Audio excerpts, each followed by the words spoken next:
we use something other than Christ seated at the right hand to determine whether we have life or not. Right. Yeah. Right? So now there's a standard in our heart if we define the blessings carnally.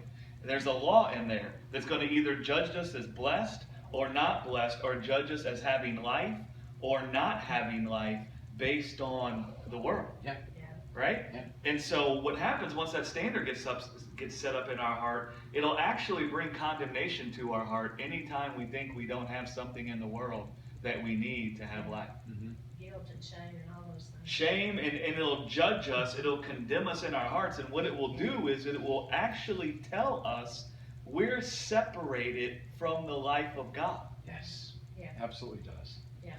Whatever you define the blessing of God as, if there's some aspect of your definition that could now leave you feeling as if you're separated from the life of God, your definition is wrong. Mm-hmm.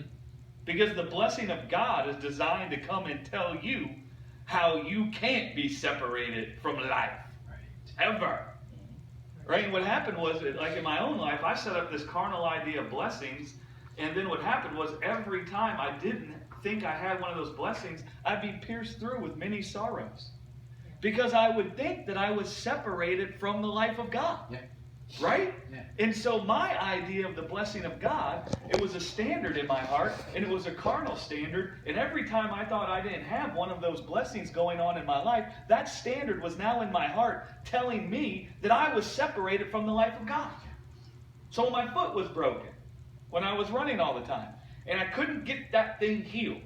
And I've seen many other things healed. And it was like, when I couldn't get that foot healed, I had a standard in my heart that said the blessing of God is found in getting physical healings to manifest, and never being sick or never having any of that. That standard I had in my heart, the second I couldn't get my foot healed, do you know what it told me?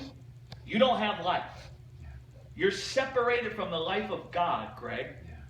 That pierced me through with many sorrows for a long, long time. And it left me laboring and toiling, trying to now get the blessings of God. Did you feel cursed? I mean, now that I look back at it, I would say that was a cursed feeling. Yeah, okay. I think it's a cursed feeling to believe you're separated from life. I think that's actually part of the curse. Yeah, right. Right? Yeah, yeah. And so what was revealed, and I don't want to say it's an indictment, but it kind of is. And I don't want to just say the church when I say this. I would say the large majority of the people who've gotten off into grace would define the blessing of God this way. Yeah. Carnally.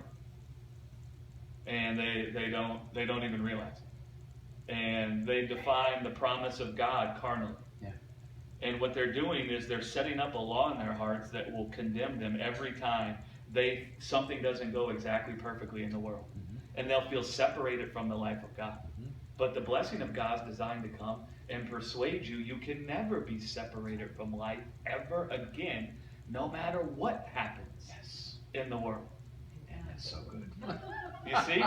When you're really knowing the blessing of God accordingly, you can never feel that you lack anything you need for life ever again. Yeah.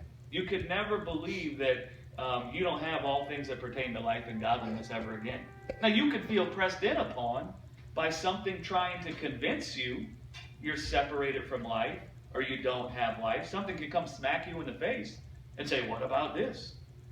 But then what happens is you fellowship with the truth. You fellowship with the blessing of God, which is what? His glory and His immortality. Mm-hmm. A seat in the Godhead. You begin fellowshipping with what He has blessed you with. And then you find that blessing starting to manifest fruit in your heart in the form of peace, joy, kindness, love, meekness, all those kinds of things. Yeah. Is how it will happen. Yeah.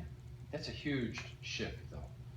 Because we have been so deeply ingrained, and the pressures of the world are on us so deeply to look to things and to grab for prosperity, and just to make that shift to say that I have everything that I need for life and godliness it's not trivial. Well, even No. our five senses To be persuaded of that. are always